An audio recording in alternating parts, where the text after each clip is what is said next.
Yay. I am not a techie. Okay. Krista, I know you probably know all of the ins and outs of that, but I am learning every day. And I learned how to set up my YouTube channel. I've learned how to do Zoom.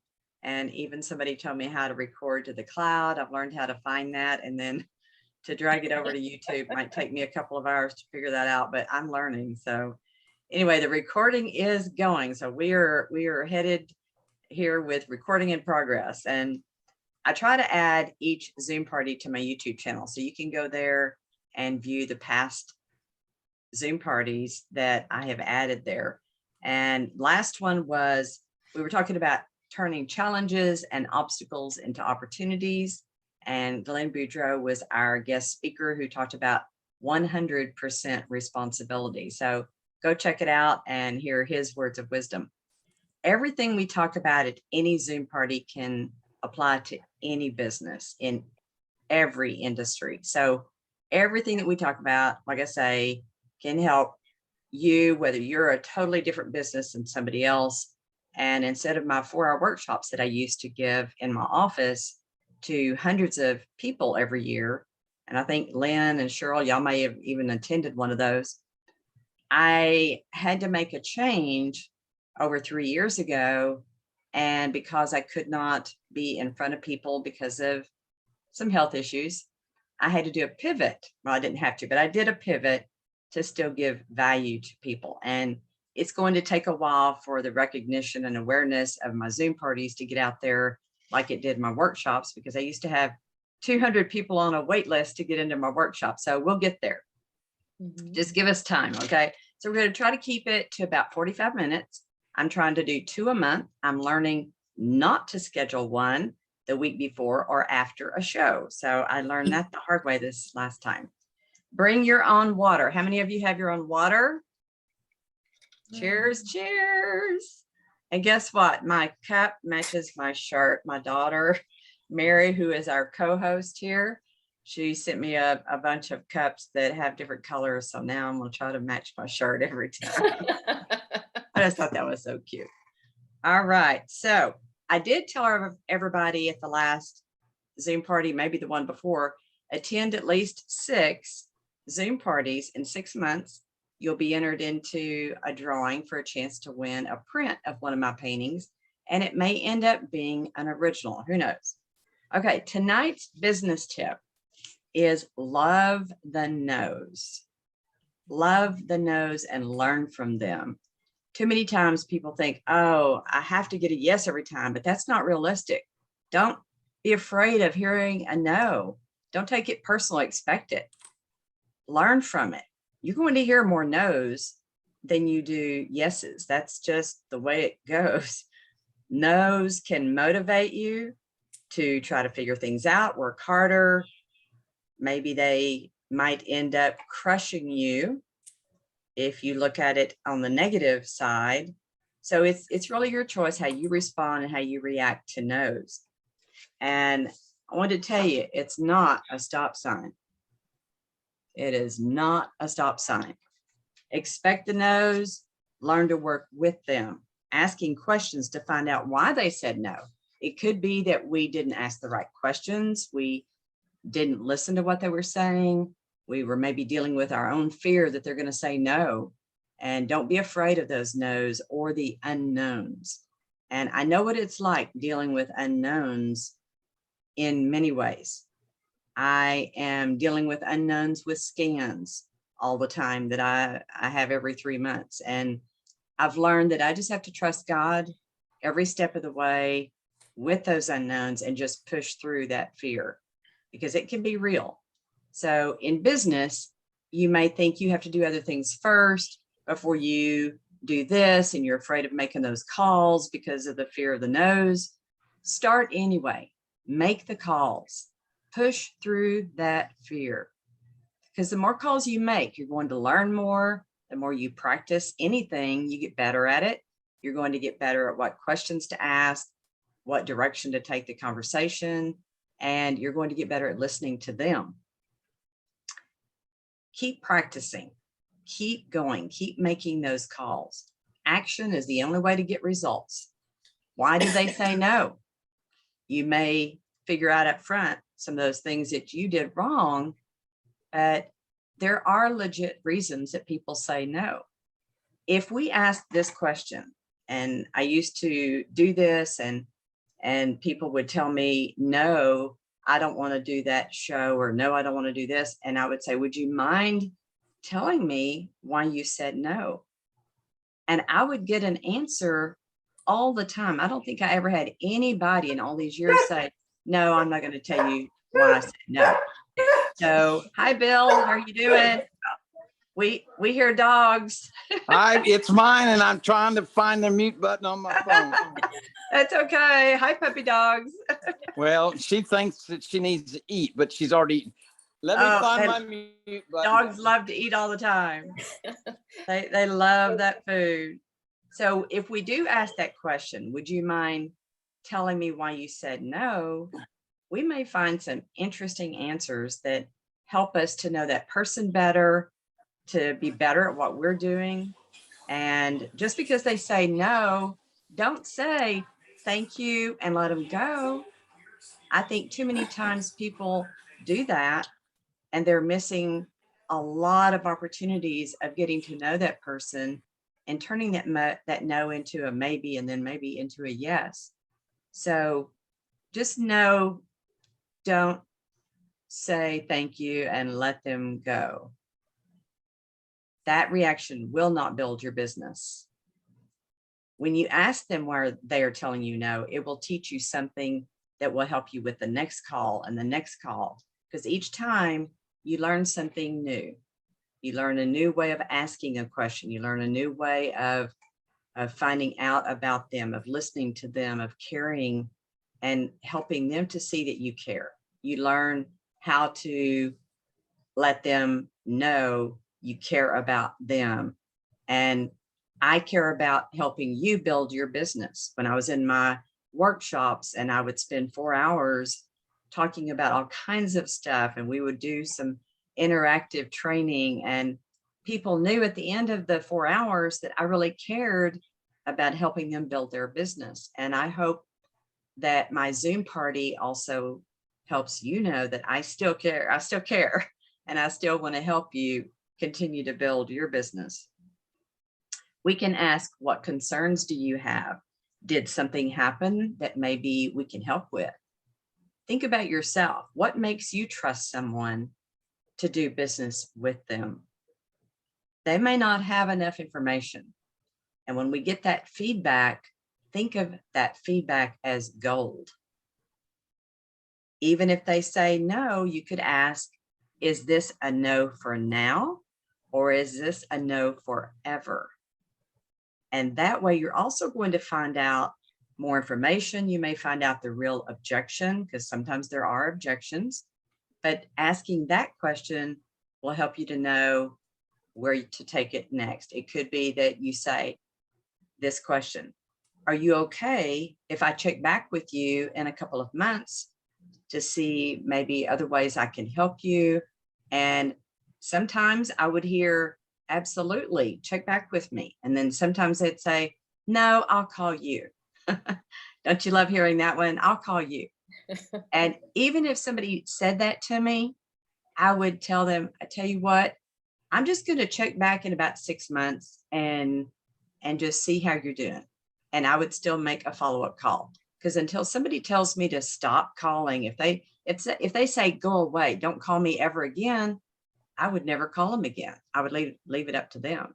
So you could still have that happen.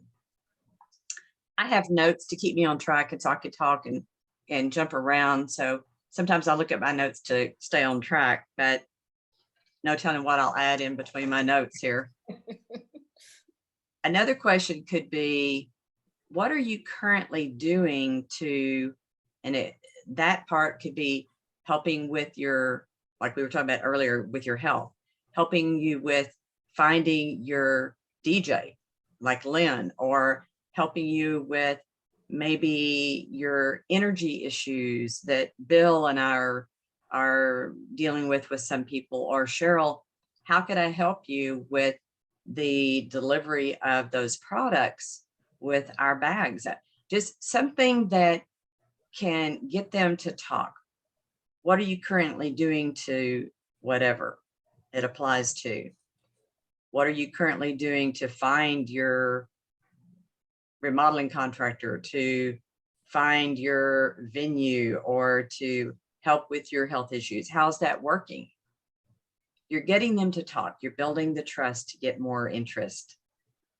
And being persistent, guys, pays off. Not being pushy, but being persistent. Learn from each call and track your results.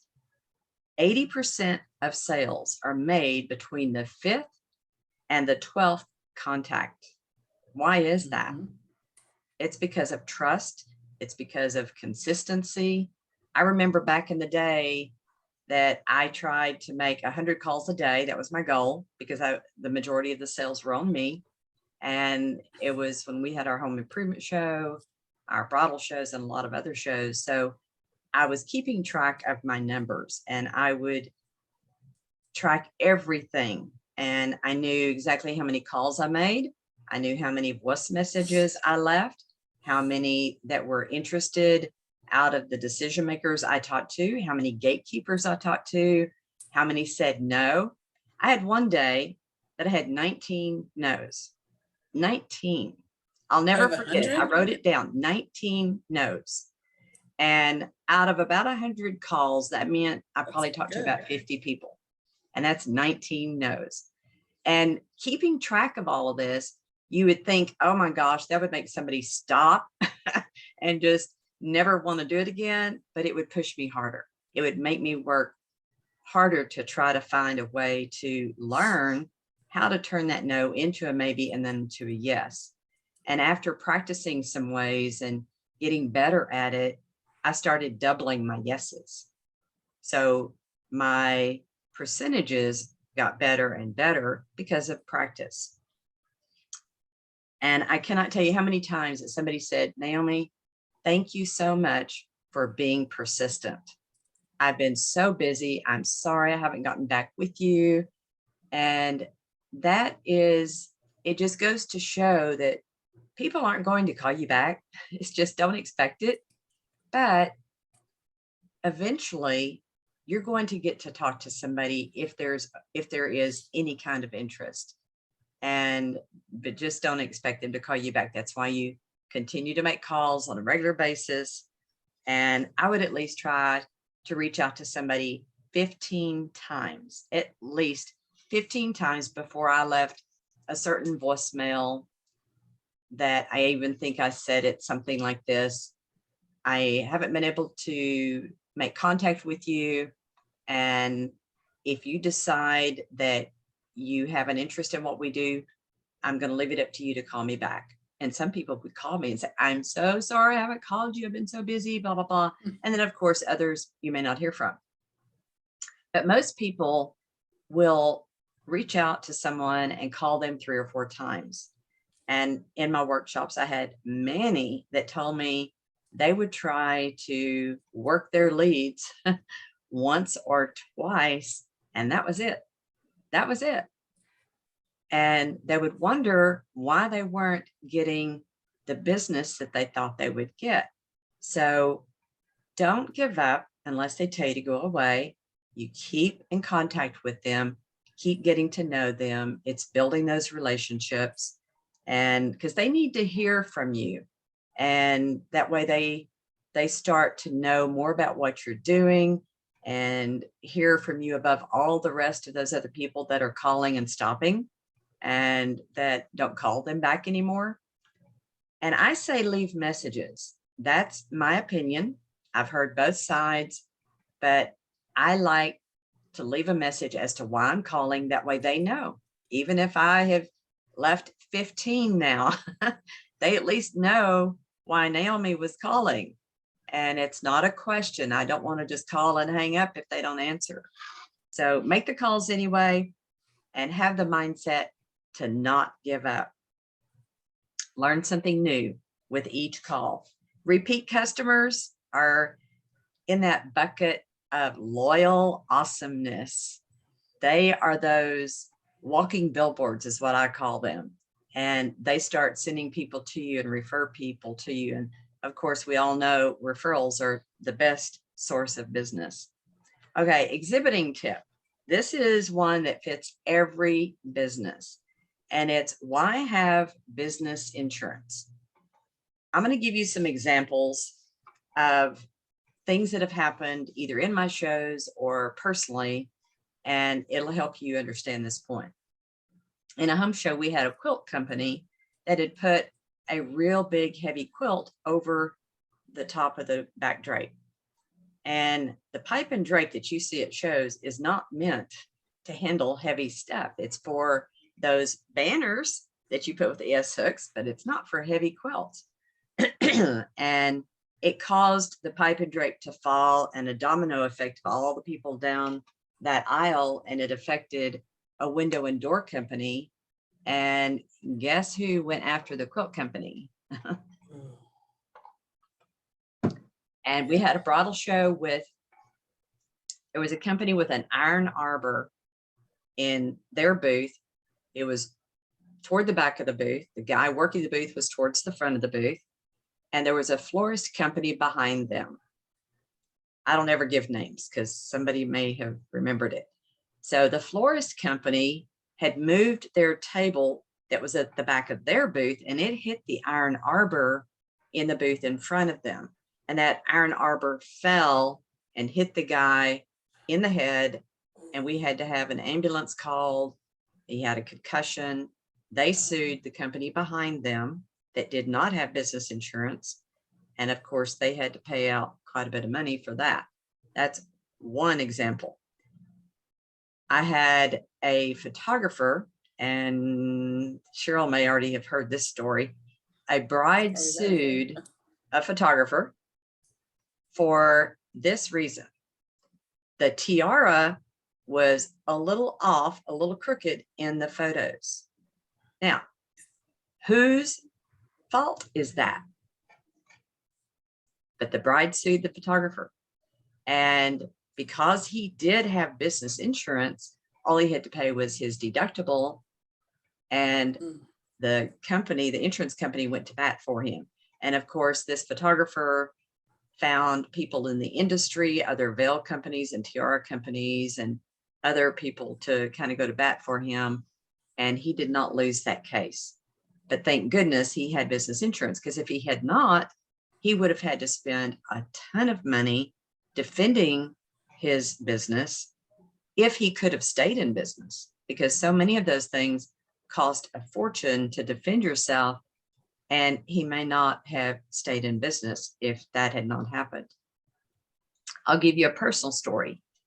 A remodeling contractor was going to do some work on my house. I had a big house in Willow Bend Polo. I sold it in 2014, but it was 5,000 square feet.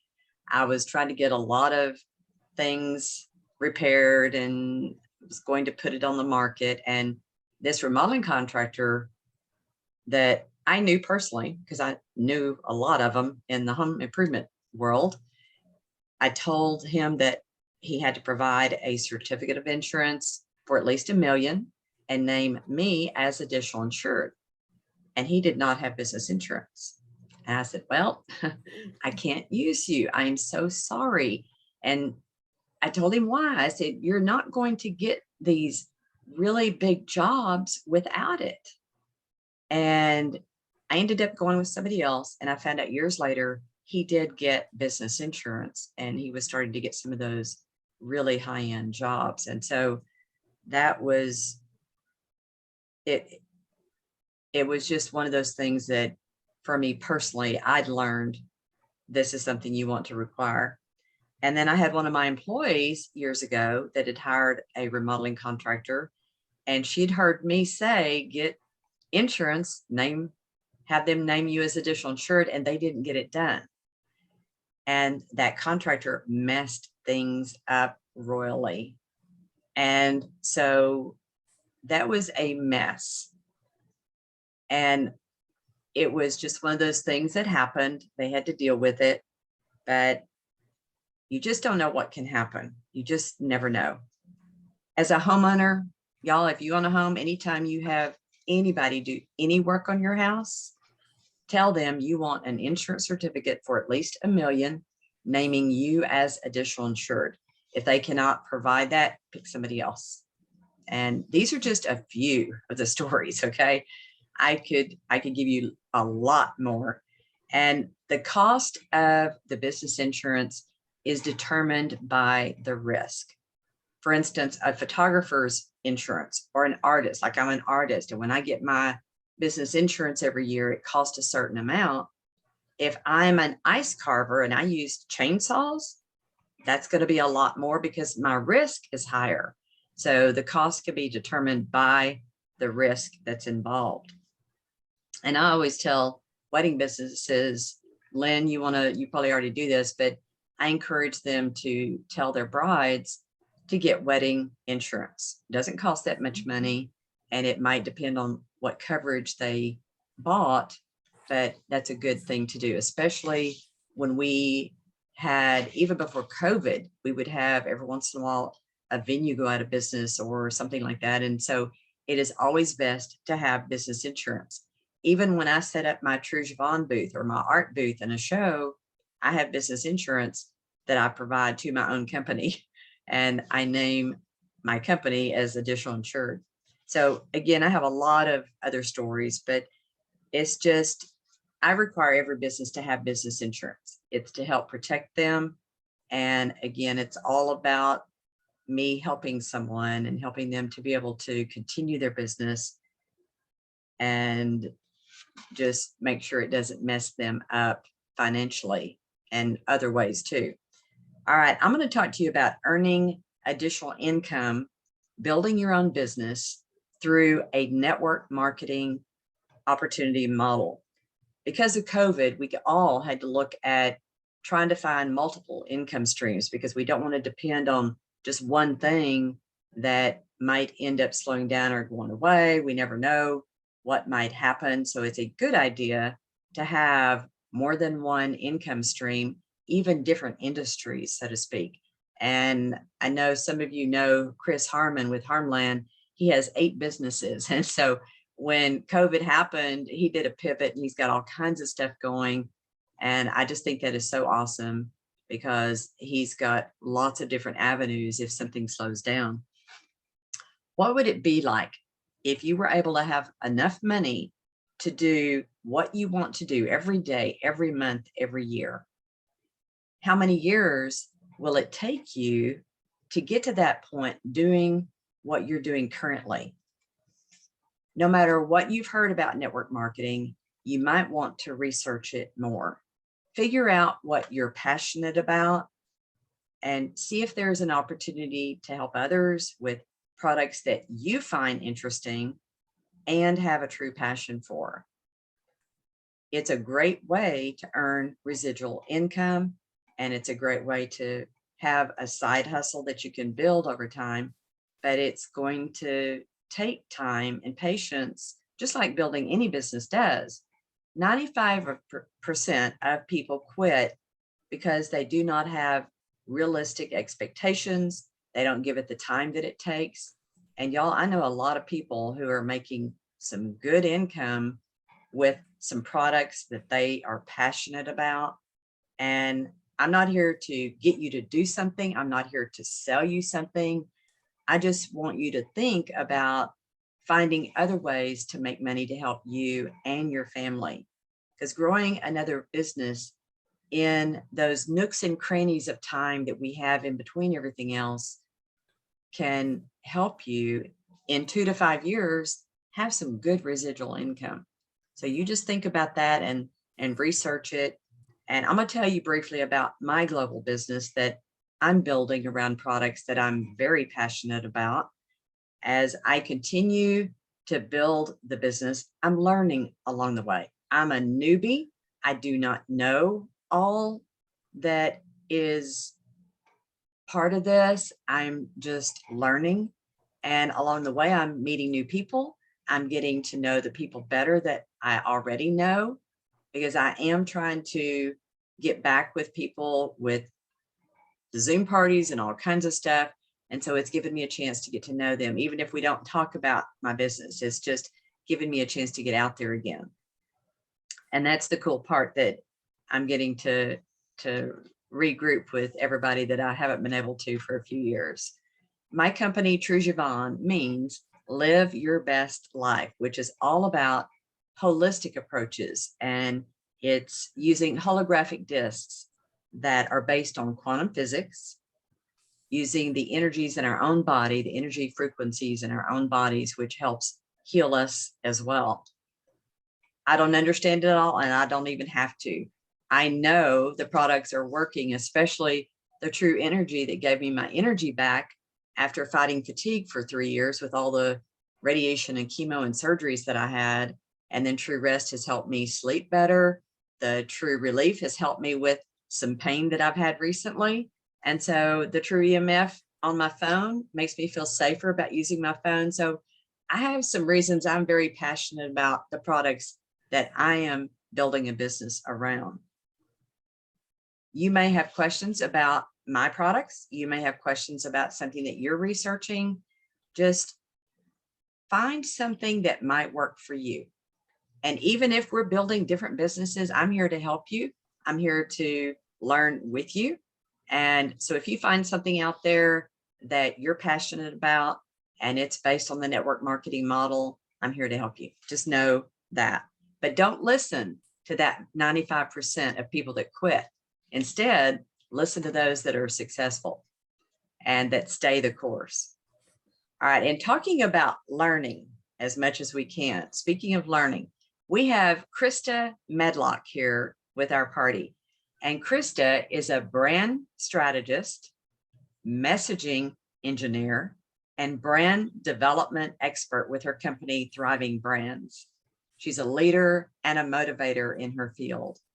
And she's going to share her wisdom with us today about the fundamentals of building a strategically sound business. So Krista, thank you for being here with us. Take it away.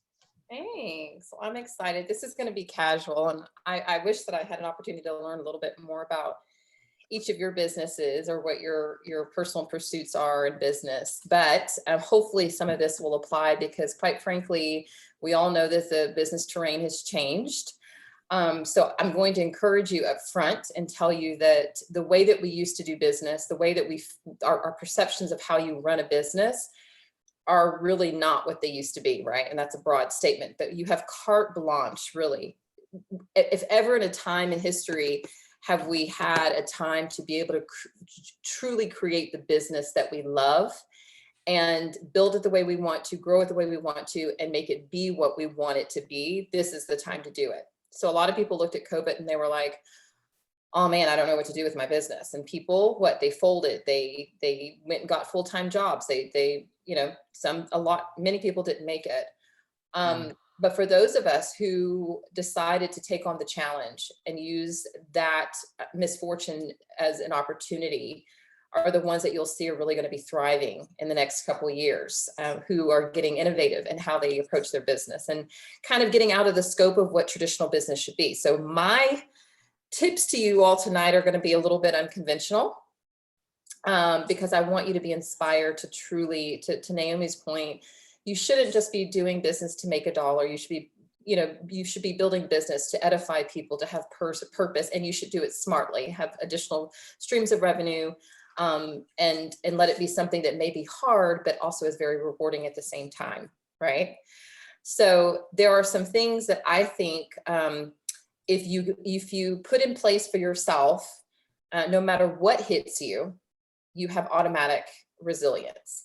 So the first and foremost is resiliency in mind and your mindset. So as a business owner, we think so much about having the right business plan, the right marketing plan, having the right investment dollars and things like that. But the first and foremost is that you've got to develop your grit and your mindset. And that means that you have to edify yourself. You have to be able to, I'm going to focus on my business this part of the time, but guess what? I have grandchildren, or I have a daughter, or I have a boyfriend, or I have a husband, that I'm going to make sure there's a balance. Because most people, believe it or not, that aren't making it in business, sometimes it's not even coming down to the financials. It's becoming to not even believing in themselves that they can grow and steward a successful business. So that has to be first. So whatever that means to you, it could be faith. It could be that you make sure that you don't give up your daily cycle classes, or there has to be something that you make sure part of your business plan is edifying yourself. You get up, maybe you just read for pleasure for an hour before you start anything. So I'm going to encourage you for that, because that makes you have a resilient mind. And also read books and material that expands your mind. Read innovation books and things like that make you come out of, again, that old school traditional way of thinking about business. It's funny because I did a talk, I guess a Zoom talk maybe a little bit over a year ago, and I did a study with Forbes and Inc. and everything else. And one of the big things that we were supposed to be looking for as business owners in 2022 and beyond, or post-COVID, post-pandemic, was resilience. And that's why I keep bringing it up. And they termed it this way: a company's capacity to absorb stress, recover critical functionality, and thrive in altered circumstances. So however you develop your resilience muscle, if it means that you, again, need an extra source of income to make sure that you have a padding from a revenue perspective, from a monies for that financial perspective, then you do that. If you need more human capital, maybe thinking about how you can develop or build and recover from a human capital. A lot of businesses are having a difficult time even hiring and keeping and retaining human capital, right? So making sure that you're coming up with plans around your backup plan to your backup plan. And it doesn't mean that you work that right now. You just say, well, if these things happen, my most vulnerable points in my business are A, B, and C. This is going to be my backup plan if anything catastrophic happens, and have it over in your, because we didn't expect this, right? No business expected to be closed down for a year or 2 years for some, or have to do things differently. So now we are called to plan, but plan in a different way. Right. And so it's just it gives you peace of mind, but it also says, okay, my vulnerabilities are this, if anything does happen, and this is my potentiality to avoid these said risks. So that's first and foremost. So you're responding to these unidentified risks, and in turn, and turning them into advantages. So that's my first tip. So, and hi, Jeff, you just joined us. You missed the beginning. Hi, Jeff. One of the other things I'm going to tell you too is, how many of you do create a comprehensive plan? And I'm not talking about a business plan. I'm talking about how you're going to steward your business, market your business every single day. I deal with it every day.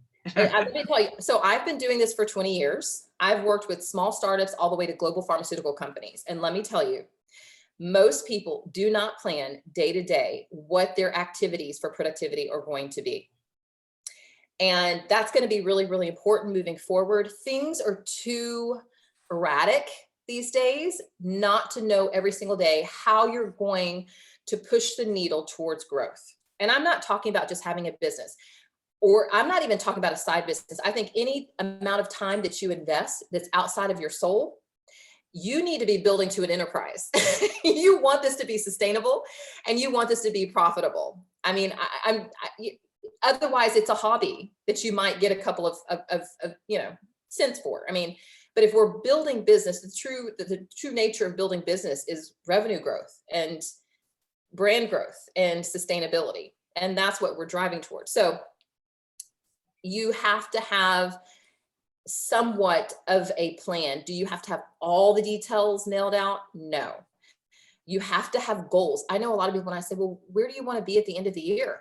Most people can't even tell you from a revenue perspective where they want to be by end of year. How do you initiate activities to get there on a day by day, week by week, month by month, if you don't even have a perspective of where you're driving? And right now, again, in this world, in this society, it's important to even understand that. So if you know your take home, you launched a business for the first year, and you maybe your yield was $50,000. You said, okay, I got to double that. Well, how do you double that? And just say, put 2 to 3 reasonable steps, tactics in place in order to reach that. And then every month, this is what I do with my clients. we put a promotional plan together. I don't put necessarily 6 months. I tell them this is a trajectory. This is what we could do in 6 months, but let's just focus on, okay, it's February. Let's focus on March.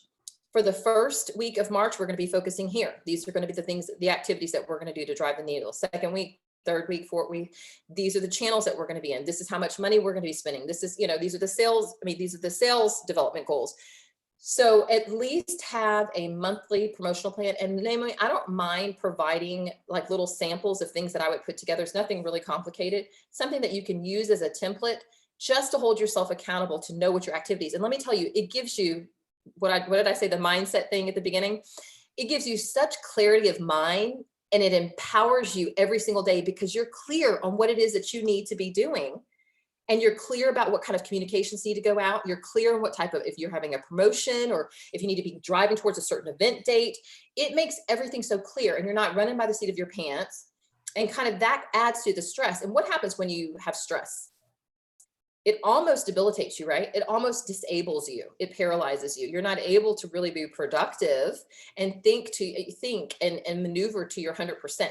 So I'm going to say your second challenge is create those goals. And it doesn't have to be the traditional long-term plan that we talked about. Your plan 3 months from now isn't going to be the same from when you started it today.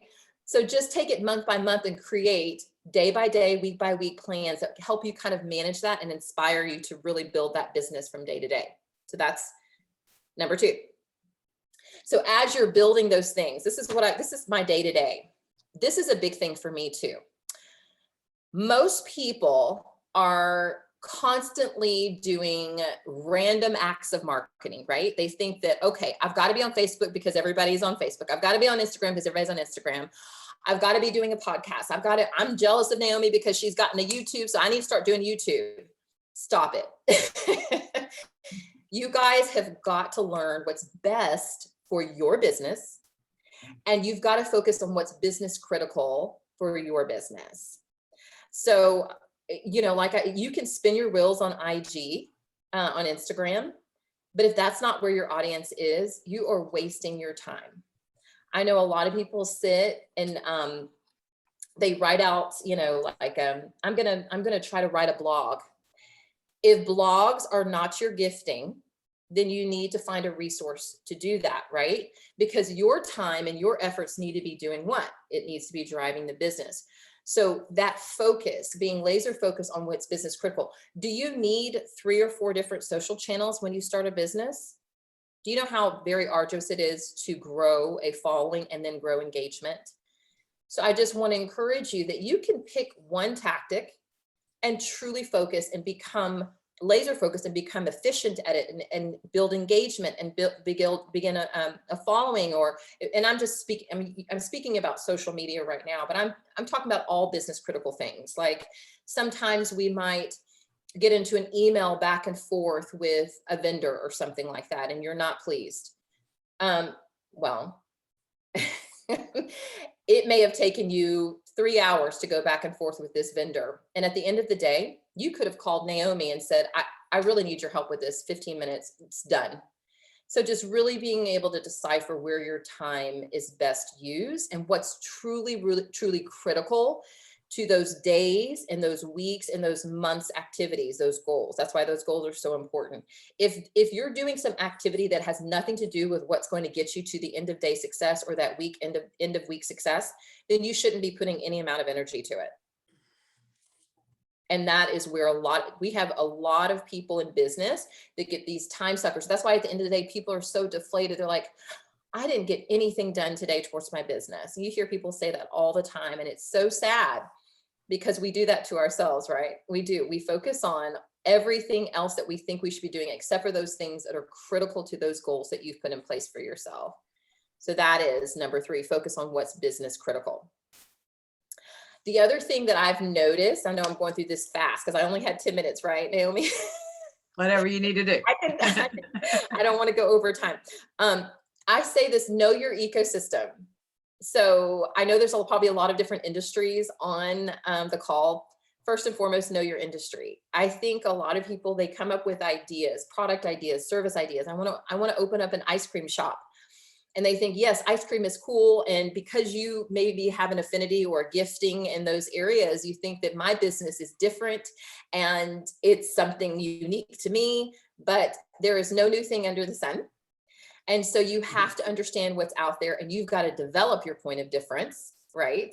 So knowing your industry and how you play and what place you want to occupy, what white space is available in the industry that you inhabit is important.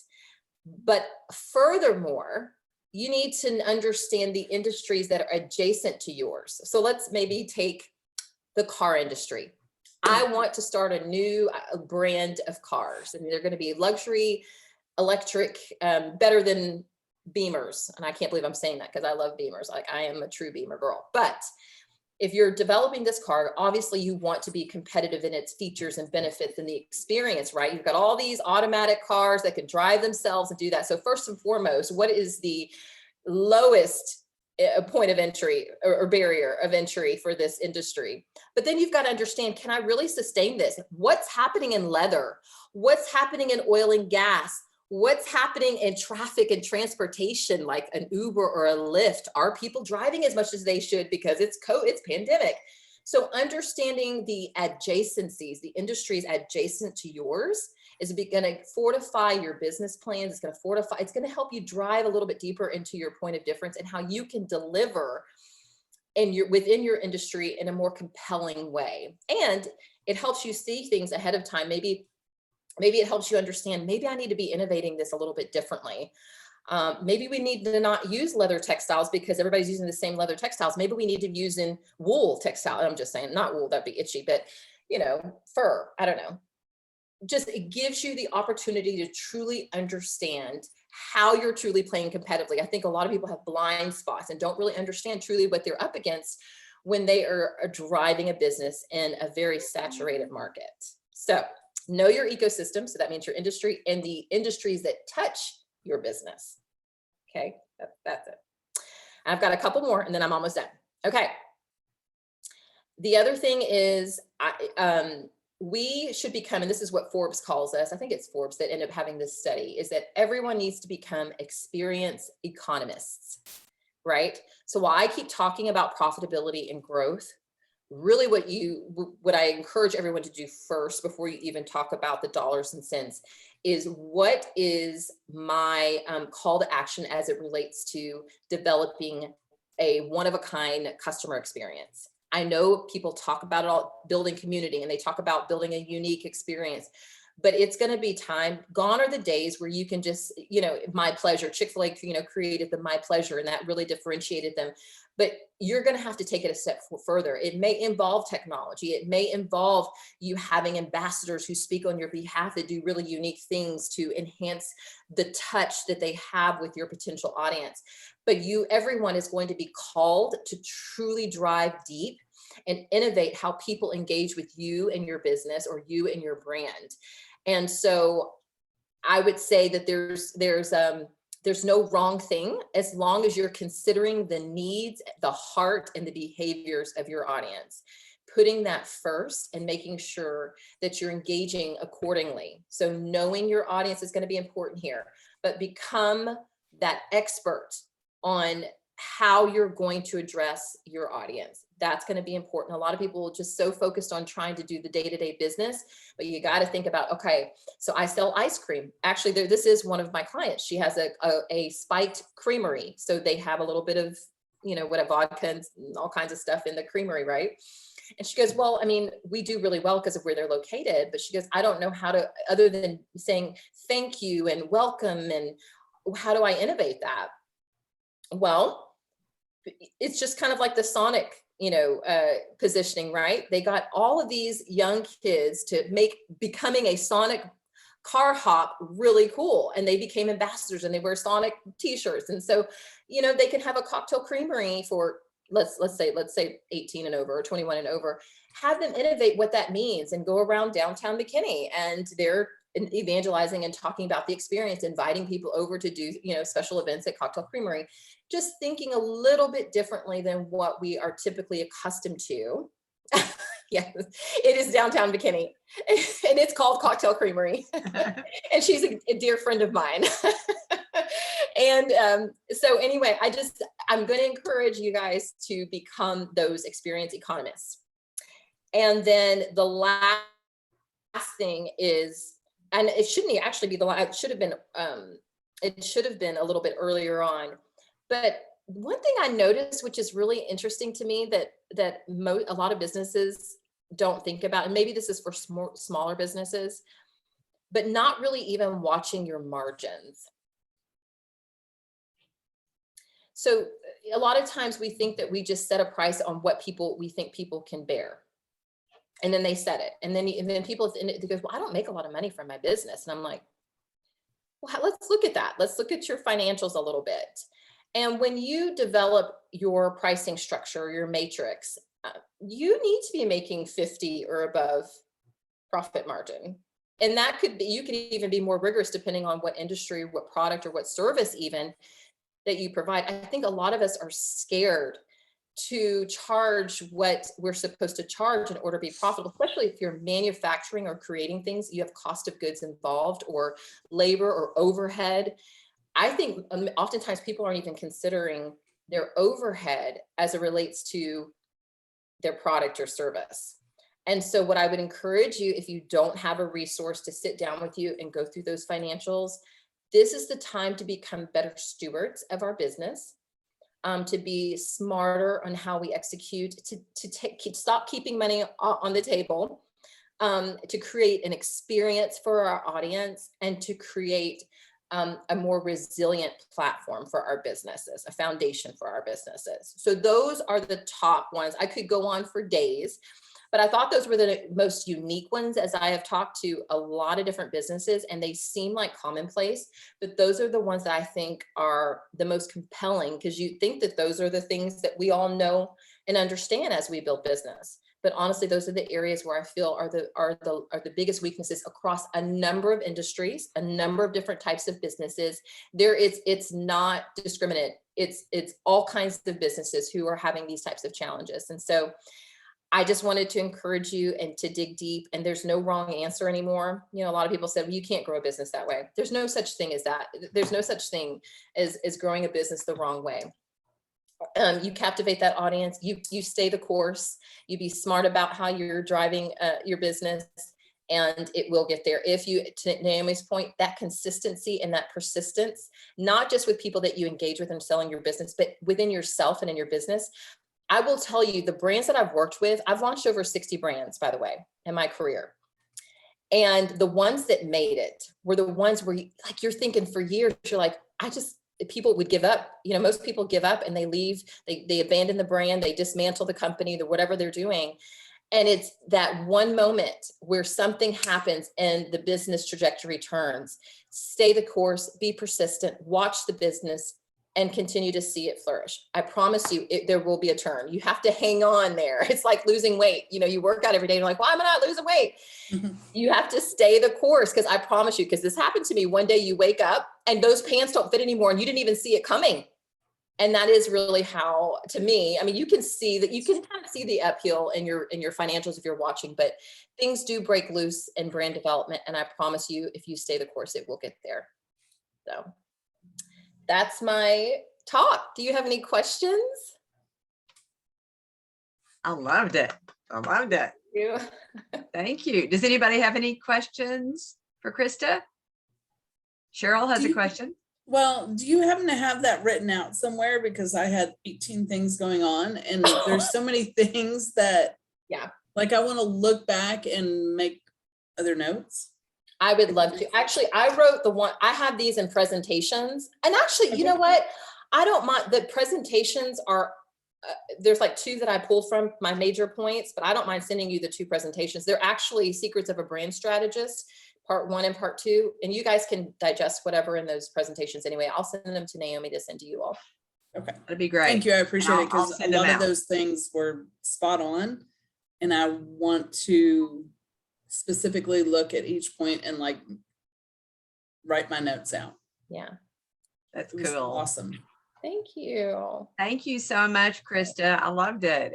I'm sorry to take you over. I thought No, you're fine. It's so cool to hear others give good advice and great wisdom, because we all will continue to learn. There is no such a day that we're going to feel like we've arrived. If we think that, we've messed up. So we all want to continue to learn every day in our business and personally. And I just appreciate you being here tonight, Krista. Thank you so much. I love it. I love it. Thank you for having me.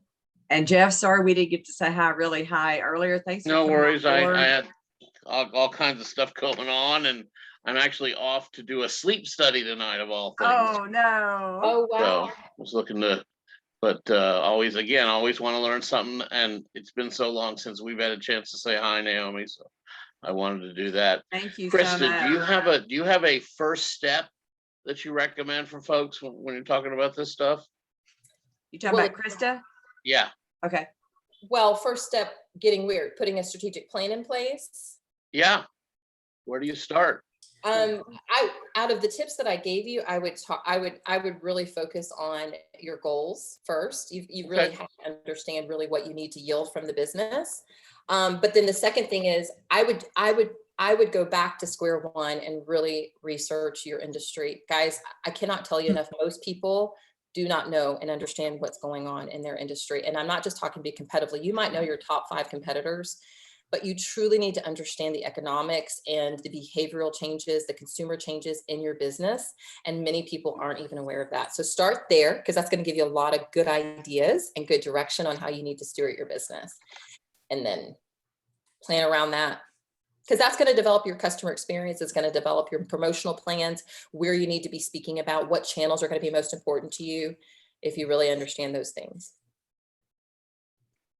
Thank you. Thank you. Thank And you. Jeff will probably be one of my speakers at a future Zoom party. He just doesn't know it yet. So I'm thrilled to do that, Naomi. You know, I love helping you out. well, we have not connected in so long, so we'll get there sometime. I Thank you posted so much. my calendar link in the chat. I would love to visit with each and every one of you. Cool. Well, here's the bonus. I always add a fun communication exercise as a bonus to each Zoom party. And for those that joined later, you can go to my YouTube channel. It's the Naomi Butler Show. And I have videos about cancer to give hope and encouragement to other cancer warriors. I have painting videos because I have a few businesses. Those of you who know me know I have a few things going on. And I have business tips. I have all kinds of stuff. But I also try to put my Zoom parties on my YouTube channel. That way you can hear them later. And tonight we're going to have a memory test activity. So what I'm going to have you do is I'm wanting you to set your pen aside, because if you're like me, I took notes while Krista was talking. I always do that. So put your pen aside, set it down. You're not going to use it right now. Okay. And I just want you to listen to the words that I'm going to say to test your memory. And then I'm also going to give you further instructions. So I'm going to repeat some of these words. Here they are: dream, sleep, night, mattress, snooze, sheet, nod, tired, night, artichoke, insomnia, blanket, night, alarm, nap, snore, pillow. And when somebody gives you a bunch of words, you're trying to hear and listen and remember all of them. That's tough, isn't it? Okay, so now I might let you pick up your pen, piece of paper, write down as many as you can remember. Did somebody cheat and write them down while I said it? See, we can't see Liz. She may have cheated. All right, so I feel like you said night more than once. She did. I could be wrong.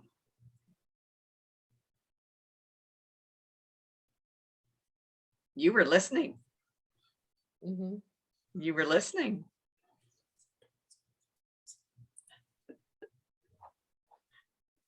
So write down every word that you remember that I said.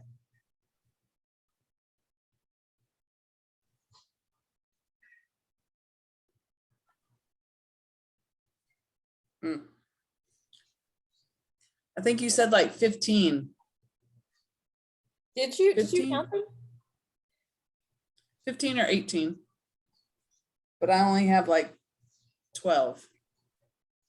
There were 17 words that I said. Yeah, I only have But 10. Cheryl, you were listening very well because I did say the word night 3 times. Yep. So did everybody at least have the word night written down? Okay. I did. So if we take away 2 of these, that would be 15 different words. So how many did y'all get? 9. 9? That's good. I got 10. 10. Awesome. Lynn, how many did you get? He's laughing. That's okay. I didn't Nope, do there's no right or wrong here. It's not a test that you get a grade on. Okay. Well. It's just relate I things got- to real I got life off. and listening to someone else's conversation. You got 5. That's awesome. I think that's awesome. So it's relating to listening to someone when you're having a conversation, really listening, hearing what they're saying, hearing how they're saying it. And so all of these things matter when we're listening. And it's not that you're having to take a test, a memory test after you listen to somebody, but I think the point is just to remember as much as you can when you're paying attention. Because too many times when we're talking to someone and they're talking, we're thinking of the next thing to say, but really, really paying attention. And especially if it's an important conversation. So I want to thank you all for being here. I'm going to unrecord. Thank you again, Krista. Thank And you. I know we had some that had to come and go, and that's okay. But we never know how many are going to be able to join us each time. But I'm going to hit the unrecording. So let me